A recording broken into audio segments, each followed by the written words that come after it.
of you are ready to pick up and move to a new state? Now, you may feel that at certain times in life. Like, I'd love to pick up and move to California. I want to move to Florida. I want to go to New York. No, I'm talking about moving to a new state of mind. Are you ready to pick up and move to a new state of mind? Grab your things, because that's what it's all about. For the next 5 weeks, we're launching a sermon series on finding happiness even in the things you cannot change. And we're inviting you to travel a journey of picking up your things and moving on to a new state, the state of happiness. Finding that happiness in everything and every scenario and every situation. This series is certainly based on Scripture and its invitation to us achieving our very highest and best. But it's also inspired by a book called The 5 Things You Cannot Change and the Happiness We Find Embracing Them by David Richo. And if you'd like to purchase the book and read along, you'll find some great highlights, nuggets of truth that I'm bringing out that you could read along in this sermon series as well. The next 5 weeks, we're ready to move on. Amen? We're ready to move on as we discover in everything the power of this great place, this great state, this place we want to dwell and live in called happiness in our lives. It's a state of being in the moment. That's truly what it is. It's attaining or being in a place where you're acknowledging the all good that is around us. That's what this place, this state of happiness is all about. And finding this happiness, well, some of us have thought it's kind of an elusive dream. I'll never be happy. I'm not happy in this scenario or that scenario. Challenges come, they disturb and rock my boat. I just don't feel that happy, Pastor. Some may say that. But I want to tell you that it's easier to find and discover in your life than what you may think. Happiness is waiting for you. It's there within. It's really summed up in the wonderful psalmist who really expressed it to us and simply saying in this beautiful word, chill. Yeah, that's right. The psalmist wrote the word chill. Well, not in so many words, but not C-H-I-L-L. But you all know the word chill from the 80s and 90s. We used it a lot. And you may use it a lot with your kids, even yet today. And you may use it with coworkers or friends. Just chill, cool down, calm down, relax, rest. Take it easy. Go with the flow. The psalmist in Psalm 37, verses 4 through 11, is sort of paraphrased how to chill. How to chill. How to embrace your happiness even in the midst of all the challenges that you're going through. First, here's the paraphrase. You'll find your happiness by delighting in and meditating in the Lord. And as you do, the very desires of your heart will unfold. Ooh, here it starts out. Here's your recipe on how to chill. Delight. To delight is actually to call forward, pull it out, recognize, acknowledge. To delight yourself in the Lord is to find yourself in this wonderful place that all around you, the divine presence is there. Ever draw a circle? Put yourself in that circle and know that this is what the divine presence is all around you and in you. It's almost like a defense shield, you know? Love those things in Star Trek. Did you ever watch those movies or TV shows where they had this, put up the force field, you know? And how in every conflict that came their way, what was the first thing was activate the force field. Delight yourself in the presence of the Lord. Activate that force field all around you that is a true awareness of the all good in your life. And in doing so, it sets you on this course. Wow, I can begin to chill in my life. Then it says, commit your way to the Lord by trusting. Trusting, key word. You know, in the midst of every circumstance, challenge that comes our way, all the things that come in such a way that we feel like I can't change and I want to change, we just trust God. Because it's not our responsibility to work through this, to create that change, or shall we say, it's not our responsibility in the sense of we just allow the trusting to work through us, is what I want to say. It unfolds in us as we trust. It's the allowing that we have within our lives and the letting go. That chill unfolds for us, as it says. And as you do your right thinking or righteousness, that right thinking, you will begin to radiate like the dawn, a new light in the darkness. suddenly, as you embrace this experience, there is something transformational in your life, and you begin to shine like the light that you're called to be. Now, it also says, and as you are still before the Lord, and you wait patiently, don't look at others, because you know how it is. As we're waiting patiently, we're looking and examining what's going on in everybody else's life. And you know how we're drawn away and attracted to everything else that's going on in the world around us? And we begin to compare our scenarios and our situations to those around us as well. But meaning, don't judge the circumstances of your life that are going on around you. It's, oh, wow, it just looks like it's getting worse and worse and worse. But the chill, the relax, the let go, the take it easy, is found in this wonderful place where we refrain from any temptation to anger or wrath or fear, because that only leads to some demonstrations of evil in our life. And for those who have found this gentle spirit within, well, here's what the psalmist says: you're going to inherit this wonderful, great peace. It'll help you through that challenge in life. It'll help you find the happiness that you're seeking. It's all about the chill. It's all about the chill. For it sets us up for the waves of life that come against us, and waves that we can't control. Those waves that come over us and we seeming like, wow, circumstances and issues, things change. And things come to an end. And dagnammit, we can't always control that. We can't control the changing world, changing times, changing environments, changing body, changing life that we live. We can't always control those things that come to an end or a closure, a moment that stops, a relationship that ends, a job that comes to an end, and we can't always control those scenarios. And oh, deep down inside, do we not want to control? We know that. We feel safe, we feel secure, we want to predict what's ahead when we like to control everything in our world. And some of you may be just like this person who says, I'm not really a control freak, but I can show you the right way to do that. Or how about, as long as everything is exactly the way I want it, I'm totally flexible. So flexible. Yeah. That's like each and every one of us in some way. We find these elements of control that we need to hold on to the circumstances of our life. And when our boats are rocked, when the waves of life come against us and we can't control them, we realize how inflexible we are, and we realize that we're not really that happy with the scenarios around us. And so we're trying to figure out, how do we deal with this? There are those things we can't control, and they're simply called givens. Givens. It's a given. And over the next 5 weeks, we're going to talk about those. Today, everything changes and ends. Next week, things do not always go according to plan. Oh, wow. Do we not know that sometimes? Life's not always fair. That's another given. Pain is part of life.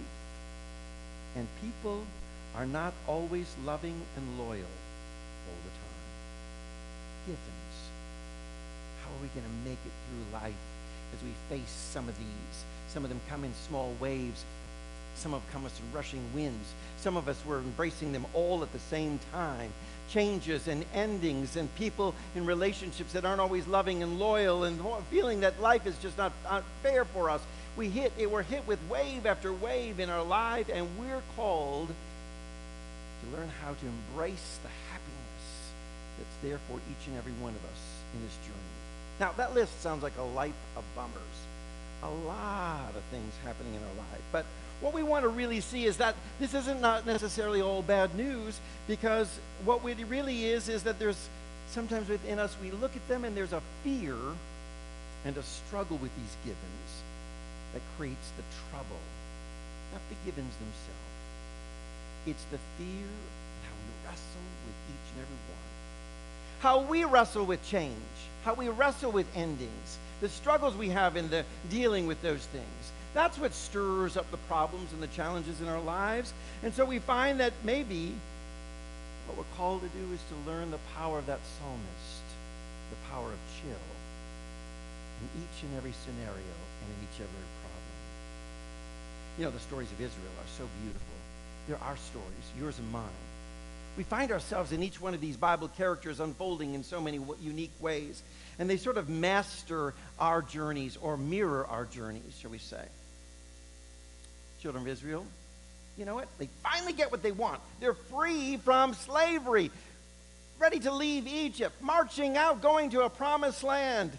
We're free, we're free, we're free. And in the midst of that, suddenly fear grips their heart, because what do we do with this change?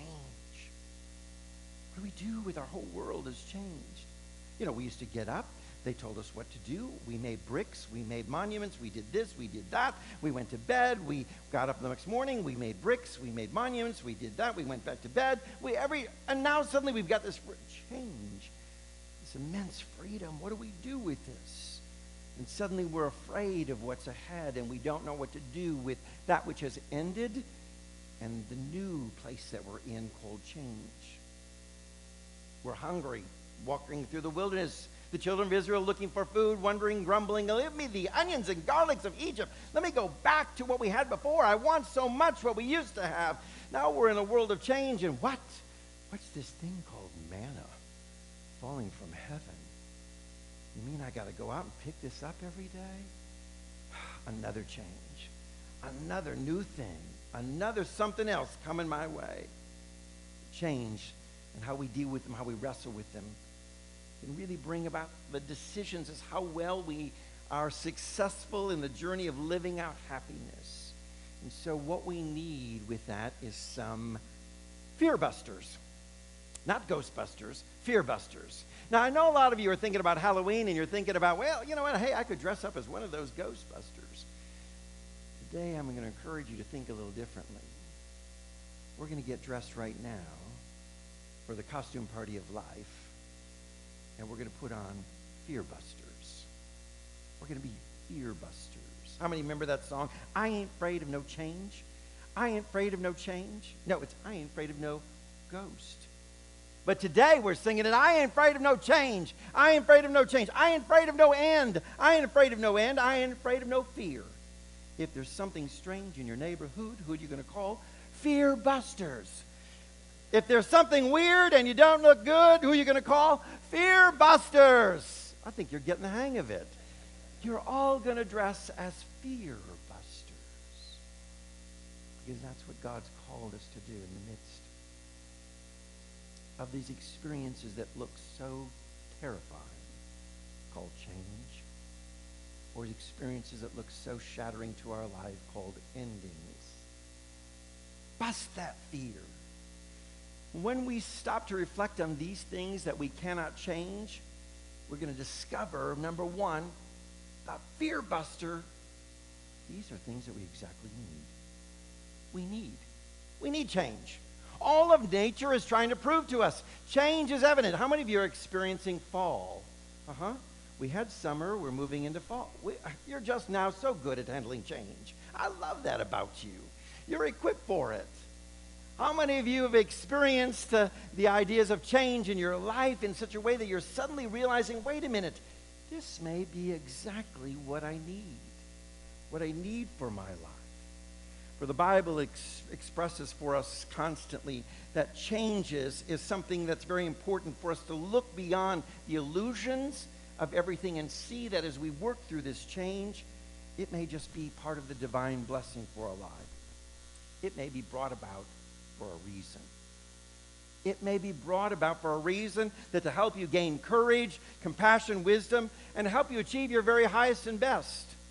For as we see this stress that we look not on every experience or judge every appearance as it is, but say, wait a minute, there might be something beautiful, a diamond in the midst of this. It came to an end. There's a change in my world. A job, a relationship, something different, the evolution of time changing on, my world changing. The music changes. We don't dance the same way we used to. We don't move the same way we used to. Traffic is changing. New buildings are rising in Atlanta and changing. Progress. Maybe it's all there to help us to endure through this time and the discovery of the diamond in the very midst. Because the big question in life is, are we here to get our way or to dance with the flow of life? Are we here just to get our way, to control everything? So I need to control this. I need to manipulate this. I need to work it because I need it to be just the way I want it. Or have we been invited to dance in the very flow of life? To go through and discover new movement, to go through and to flow with something that just may be the unfolding of something amazing and new and adventures for our life. And when we take on that thought in our life, it becomes a fear buster in our journey. To say, I am here called to learn and experience and to evolve. We avoid looking at the reality of change and endings in such a way that we become afraid of it, but instead we're able to work through them. Let me tell you this. We're able to do some amazing things, and often we act as if we're unable to handle change or endings. Woe is me. You know, I don't know. Everything is so different, and we have a hard time with it. And so one of the beautiful things is, did you know that God has gifted you with something amazing called grieving, mourning? It's a gift. It's speaking to you to tell you, you know what? You are gifted and able to go through change. You can. It may call for us this wonderful strength to feel something as we move through the evolutions of life, as we go through that, and we mourn a loss of something, and there's nothing wrong with that. It's a gift that you've been given. Utilize it. Grieve that loss. As we think about these things that we said we let go, but in that process, let this be the evolution of moving from your spring to your summer, from your summer to your fall, from your fall to your winter, and that whole process going on. But allow yourself to work and flow through that process. Perhaps things may end so that we can reach this high spiritual peak, that release that comes when we're able to finally let something go. Ooh, that's a spiritual moment in our lives. As if we've dealt with it. We've talked it. We've thought about it. We've wrestled with it in such a way that we finally can say, I can set it down. I can let it go. I can move on.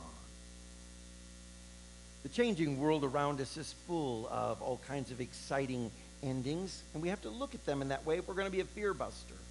Joseph was a beautiful example for us as we look at the story of his life. Now, he starts out with this favored son, suddenly presented with a coat of many colors. Joseph, the biblical character who is now seen of all the brothers as to be the fairest in the father's eye. And you can imagine the jealousy that rises up in that family. Everything seemed perfect for Joseph.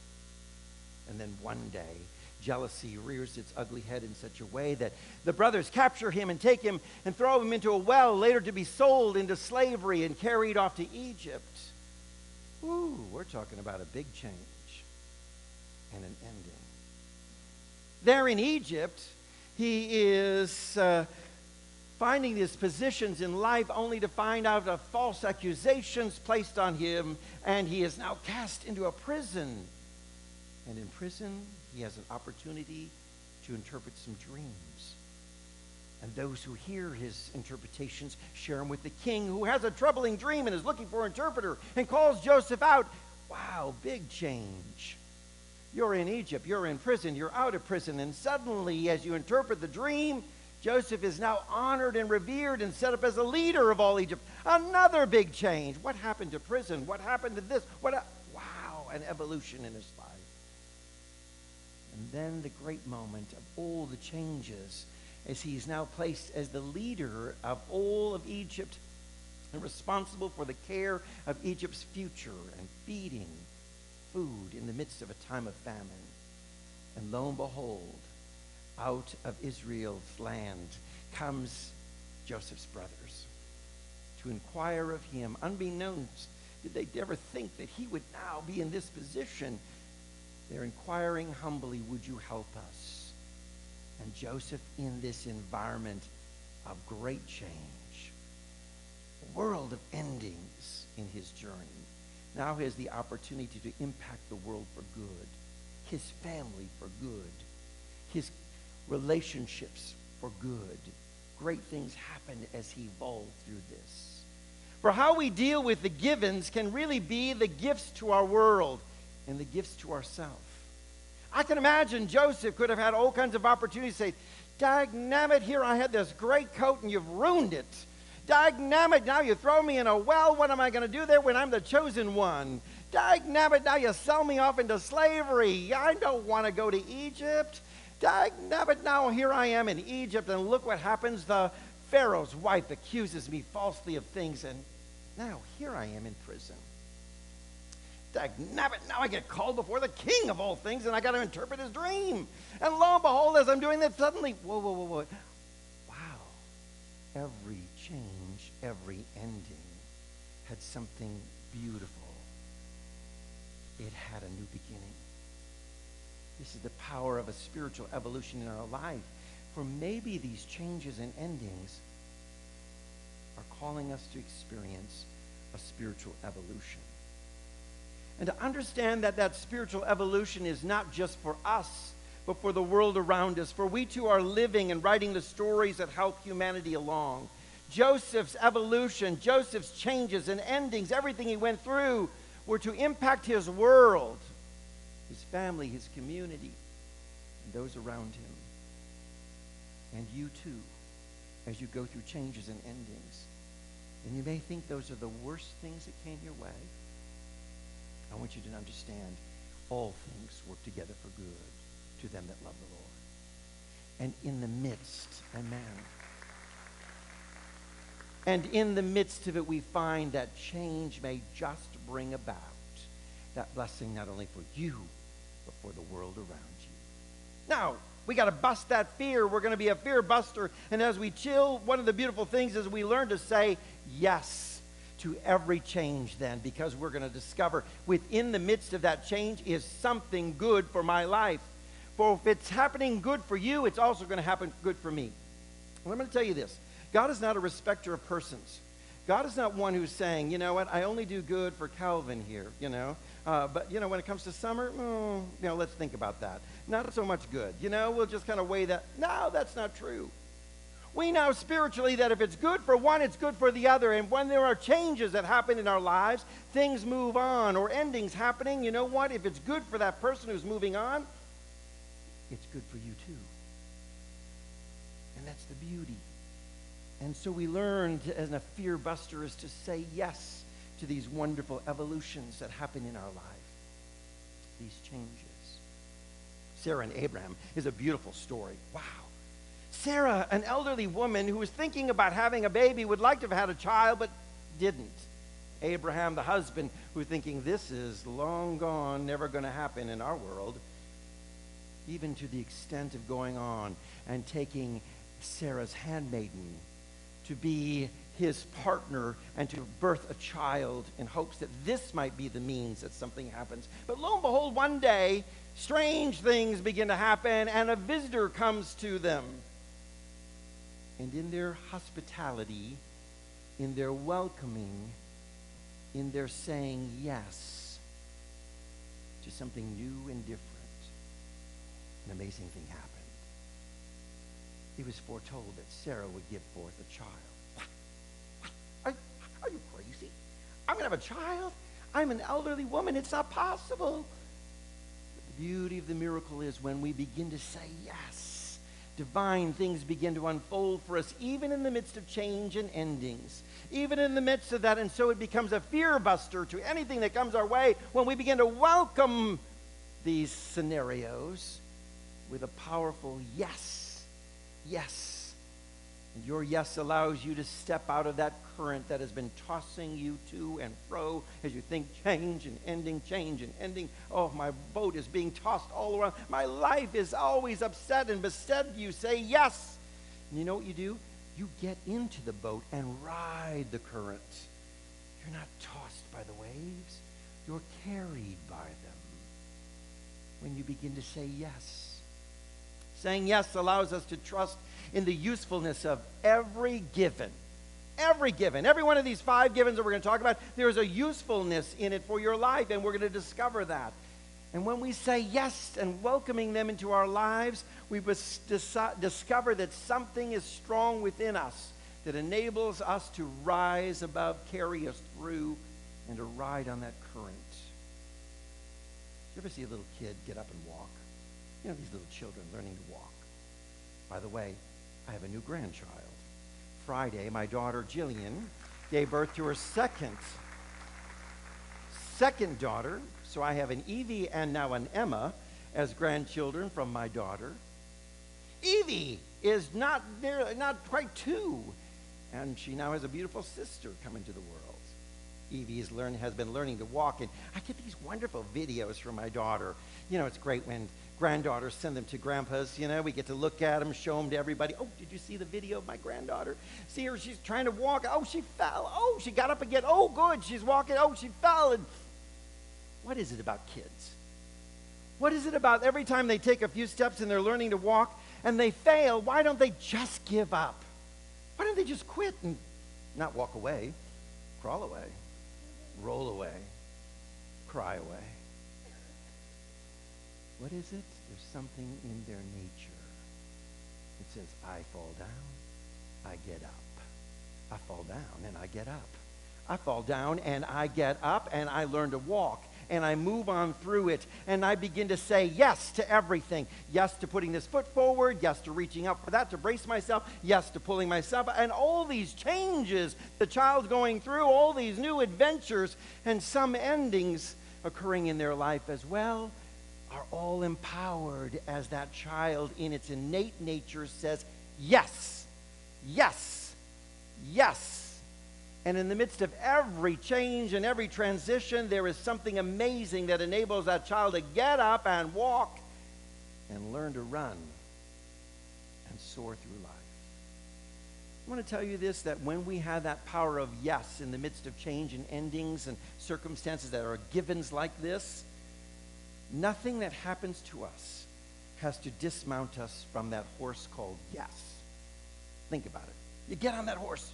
You're riding away. You're galloping. Nothing has to dismount you except you, your choice. Whereas you say yes, no matter what the circumstance is, no matter what the ending is, you're riding off into the wonderful sunset of goodness, knowing that everything that transpires in your life is for your good, and you're learning from it, and you're welcoming this. And suddenly you are finding the very state that you've arrived in. Woo, it's called happiness. I've arrived. I rode into it on the horse called yes. And I got to this place called happiness. And I'm chilling. That's what I'm doing because I am a fear buster. That's what it's all about. I'm going to tell you this, that God's word isn't calling you to be just that kind of person. Inviting you to come to that place. Inviting you to every day face those things you thought you could not change. Go through those things that have come to an end and celebrate them knowing that they're unfolding of new beginnings. Every change, every ending announces a new beginning. Welcome to some new beginnings in your life, and are you ready to say, I'm ready to embrace them? If you're ready to embrace them, say, welcome right now. Say it with me, welcome. Welcome. I want to welcome these wonderful new beginnings in my life, for I can face change and endings. Amen.